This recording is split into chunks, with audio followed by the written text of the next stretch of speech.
ముఖ్యంగా చాలా మందికి జనరల్‌గా వచ్చే ఈ డౌట్‌లు ఏంటి అంటే కూడా ఆహ్, బల్లి పదే పదే ఇంట్లో తిరుగుతూ ఉంటే ఏంటి అని భయపడుతూ ఉంటారు. అలాగే పొరపాటున గనక ఆ బల్లి మీద పడితే ఏం జరుగుతది అంటారు. ఇంకొక విషయం ఏంటంటే ముఖ్యంగా దేవుడి గదిలో పదే పదే బల్లి కనపడుతూ ఉంటాది. కానీ భయపడతారు. కొంతమంది అనుమానపడుతూ ఉంటారు. కొంతమంది కొన్ని రకాల సూచనలు ఇస్తూ ఉంటారు. దేవుడి గదిలో ఎందుకు కనబడుతోంది బల్లి అని చెప్పేసి. బల్లి విషయంలో చాలా డౌట్‌లు ఉంటాయి ప్రజలకి. ఎందుకంటే బల్లిని ఒక కీడుగా భావిస్తూ ఉంటారు.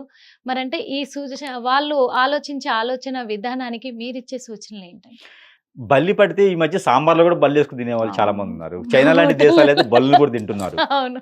కొన్ని కొన్ని ప్రాంతాల్లో బల్లికి విషం అనేది ఒక ప్రాంతంలోనే ఉంటుంది. మనకి రొయ్యలకి పొట్టెలా తీస్తారో, హ్మ్. బల్లికి కింద భాగంలో విషం ఉంటుంది. అయ్య బాబోయ్! బల్లికి కింద భాగంలోనే విషం ఉంటుంది. హ్మ్. పై భాగంలో విషం ఉండదు. హ్మ్. అందుకని కొన్ని కొన్ని ప్రాంతాల్లో కొన్ని కొన్ని దేశాల్లో అయితే బల్లిని తినేటువంటి విధానాలు గూడా కొన్ని లేవు అని చెప్పలేం. హ్మ్. ఉన్నాయి. కాకపోతే మన హిందూ ధర్మ ప్రకారంగా బల్లిని మనము కొలిచేటువంటిది ఏంటంటే బల్లి చెడుగును. బల్లికి చెడుగుణం ఉంటుంది. బల్లికి బద్ధకం ఉంటుంది. హ్మ్. బల్లికి వ్యసనం ఉంటుంది. హ్మ్. బల్లికి రంది ఉంటుంది. హ్మ్. బల్లికి తనే రాజు అనుకుంటుంది. హ్మ్. ముఖ్యంగా బల్లి తనే రాజు అనుకుంటుంది. ఓకే. ఈ లక్షణాలన్నీ బల్లిలో ఉంటాయి కాబట్టి ఆహా! బల్లిని చెడుగా చూస్తాం. ఓకే. ఆ బల్లిని చూసాం ఉదయాన్నే లేసి అంటే ఆ రోజల్లా బద్ధకంగా ఉంటాం మనం.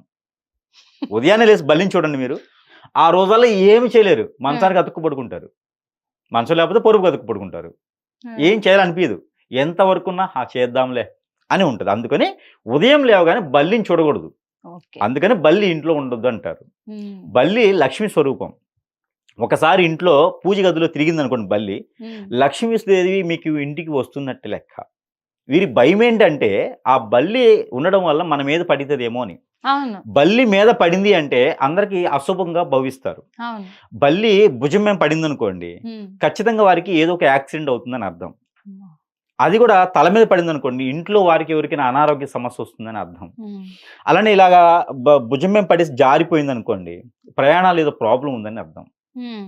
వారికి ఆర్థిక సమస్యలు ఏదో వస్తుందని అర్థం. హ్మ్. ఇలా మనకి అర్థాలు చేసుకొని ఉంటాం. కానీ అవును. వాస్తవం ఏంటంటే అలాంటివి ఏమి ఉండవు. హ్మ్. బల్లి పైకెక్కితే శనీశ్వరుడు పైకెక్కాడు అని అర్థం. హ్మ్. ఇవన్నీ ఏందంటే బల్లి శాస్త్రంలో ఉంటాయి.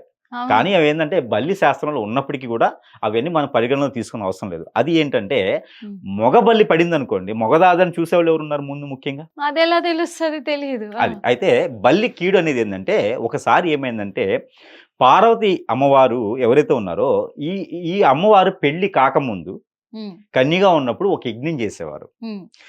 అది గూడా కన్యా పస్మతుర హోమం అని జెప్పేసని ఒక హోమం చేసేవారు ఈవిడ. హ్మ్. ఈ హోమం 11 రోజులు పఠించాలి. 11 రోజులు చేయాలి ఈ హోమం. ఈ హోమం చేసిన తర్వాత ఆ హోమంలో కనిపించిన వారే హ్మ్. ఈ ఆజానుబాహుడు, 16 అడుగుల ఆజానుబాహుడు ఎవరైతే శివభగవానుడు మనం ఈరోజు అనుకుంటున్నామో అవును. ఆయన కనిపించారు. హ్మ్. అప్పుడే ఆవిడ అతన్ని వరించింది. హ్మ్. అయితే 11 రోజు ఏమైందంటే అది విఘ్నం రావటానికి బలి పడింది అందులో. హ్మ్. 11 రోజు విఘ్నం రావడానికి బలి పడింది అందులో. ఆ బల్లి రూపమే శివుడు. విఘ్నం రావటానికి బలి పడితే, ఆ బల్లి రూపంతోనే శివ భగవానుడొచ్చాడు. అందుకే పెళ్లి కానటువంటి వారికి ఎవరైనా ఉంటే, ఎక్కువ రోజులు, ఎక్కువ కాలం పెళ్లి కాకపోతే, వారికి కన్యాపస్మతుర హోమం చేయమని చెప్తారు. ఓకే. వాస్తవం చెప్పండి ఒకప్పుడైతే బల్లిని కూడా అందులో వేస్తారు. అది చెప్పరు బ్రాహ్మణోత్తములు. హుహు. ఇప్పుడైతే ఆ సిద్ధాంతం లేదు, ఆ మూలికలు లేవు, ఆ ద్రవ్యాలు లేవు, ఆ భస్మాలు లేవు ఈ రోజుల్లో అయితే. హ్మ్. ఆ రోజుల్లో అయితే మోదుగ చెట్లు తీసుకొచ్చి ఆ ఒక కట్టెలతో, టేక హ్మ్. తీసుకొచ్చి ఆ కట్టెలతోనో, అవును. సుగంధాలు తీసుకొచ్చి దాంతో చేసేవారు కన్యాపస్మతుర హోమం. హుహు. 11 రోజులు నిర్వర్తించేవారు. ఈ రోజు 11 మంది బ్రాహ్మణులు ఒకే రోజు చేస్తున్నారు గంటలో. అదే. ఈ రోజు చేస్తున్నారు. అయితే బల్లిపాటుకి ఆ ఒక కన్యాపస్మతుర హోమం గూడా ఫలించి, హ్మ్. ఆ ఒక ఎవరైతే శివ భగవానుడు ఉన్నారో వరించేలాగా ఏర్పడింది. హ్మ్. బల్లికి అంత ప్రాసిద్ధి ఉంది. అంత ప్రాసెస్. ఈ రోజుల్లో ఈ బల్లిపాటికి, బల్లి శాస్త్రానికి భయపడేసి హ్మ్. మనకి కంచిలో బల్లి ఉంటుంది. వెండి అవును. బల్లి, బంగారం బంగారం. బల్లి ఉంటుంది. అవును. ఈ యొక్క చెడు నెగెటివ్ పోవాలి అంటే గనక ఇప్పుడున్న దాని ప్రకారంగా ఈ సనాతన ధర్మం ఏం చెప్తుందంటే కొన్ని వేదాలున్నాయి. ఎదుర్వేదం ఉంది. ఎదుర్వేదంలో ఏం చెప్తున్నారంటే ఈ బల్లి శాస్త్రంలో ఈ యొక్క బల్లిని ఎవరైతే తాకి వస్తారో వారికి బల్లి పడ్డా తప్పు లేదు. ఆ పాపం తగలదు అని చెప్తున్నారు. అవును. అయితే మరొకటుంది. ఆ బల్లిని తాకి వచ్చిన వాళ్ళకి ఆ పాపం ఉండదు. హ్మ్. ఆ చెడు అనేది తగలదు హ్మ్. అని ఒకటి. ఆ బల్లిని తాకి వచ్చారు కదా, ఆ వారిని తాకిన వాళ్ళకి కూడా ఆ బల్లి పాటుతనం అనేది ఉండదు అంటారు. ఉండదు అంటారు. ఇది నిజమే అంటారా? నిజమే అని బలి శాస్త్రం చెప్తుంది. ఇక మనం దానికి నిజమని చెప్పలేం, మనం దాన్ని ఓడించుకోవట్లేం కదా. అయితే మరొకటి, ప్రతి ఒక్కరు కూడా బంగారం పెట్టుకుంటారు. ఈ బంగారానికి స్వరూపం సిరి. సిరి అంటే బల్లి. ఓకే. సిరి అనేది బల్లి. బల్లి బంగార స్వరూపంగా ఉంటుంది కాబట్టి ప్రతి ఒక్కరు కూడా గ్రామ్ బంగారం అయినా సరే ఒంటి మీద పెట్టుకోవాలి.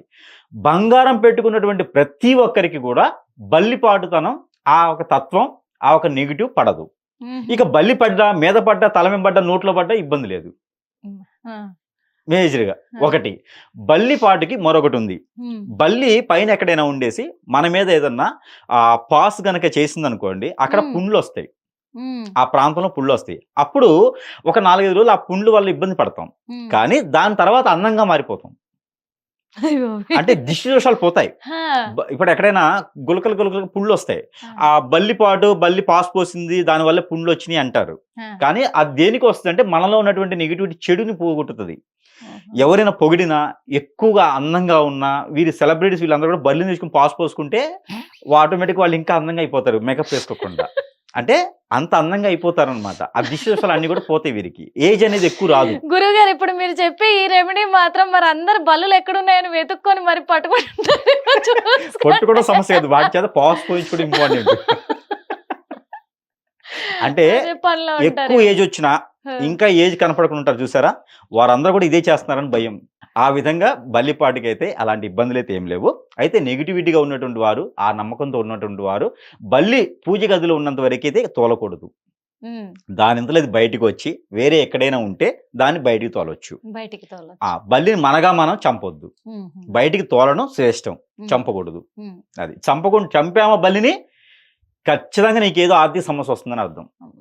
ఓకే. అంటే ఈ బల్లి శాస్త్రం గురించి చాలా డౌట్లు ఉన్నాయి. అదంతా ఒక ఎపిసోడ్‌లో చేద్దాం మనము. ఎందుకంటే బల్లిని చంపితే ఆర్థిక సమస్యలు వస్తాయి అన్నారు. కానీ దానికి సంబంధించి కూడా చాలా డౌట్లు ఉన్నాయి. చాలా ఇంకా అదొక ఎపిసోడ్ అవుతది మనకి. అది పక్కన పెడితే ఇప్పటివరకైతే మంచి సూచన ఇచ్చారు. అంటే బల్లి ఇంట్లో పదే పదే కనిపిస్తే ఏం జరుగుద్ది? బల్లి మీద పడితే ఏమవుతది? బల్లి పూజ గదిలో పదే పదే కనిపిస్తే దేనికి సంకేతము? ఇవన్నీ కూడా చెప్పారు. ఇంకొకటి, నిజంగా బంగారు బల్లిని తాకేసి వస్తే దోషం పోతుంది అని అయితే ప్రజలు కూడా నమ్ముతున్నారు. కానీ రెమెడీస్ కూడా చాలా చక్కగా చెప్పారు గురువుగారు. Thank you so much. Hit TV app, ఇందులో short news, live news, entertainment shows, movies, digital magazines తో పాటు మీ జిల్లా వార్తలను కూడా ఫ్రీగా చూడొచ్చు. ఇంకెందుకు ఆలస్యం, వెంటనే హిట్ టీవీ యాప్ ని డౌన్లోడ్ చేసుకుని ఫ్రీగా ఎంటర్టైన్మెంట్ పొందండి. Hit TV app. Hit TV app. Please download hit TV app. Hit TV app ని ఫ్రీగా డౌన్లోడ్ చేసుకుని ఎంజాయ్ చేయండి. మీకు నచ్చిన ఎంటర్టైన్మెంట్ కోసం హిట్ టీవీ యాప్ ని ఫ్రీగా డౌన్లోడ్ చేసుకుని ఎంజాయ్ చేయండి. హిట్ టీవీ యాప్ ని డౌన్లోడ్ చేసుకుని ఆస్వాదించండి, ఆశీర్వదించండి. ఇంతమంది సెలబ్రిటీలు హిట్ టీవీ యాప్ ని డౌన్లోడ్ చేసుకోండి అని చెప్తున్నారంటే ఎంత మంచి యాప్ ఆలోచించండి. అమెరికాలో చదవాలనుకునే వాళ్ళకి విశ్వసనీయమైన పేరు మన శౌర్య కన్సల్టెన్సీ.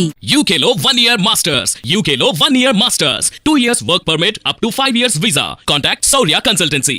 Contact 89851 89851.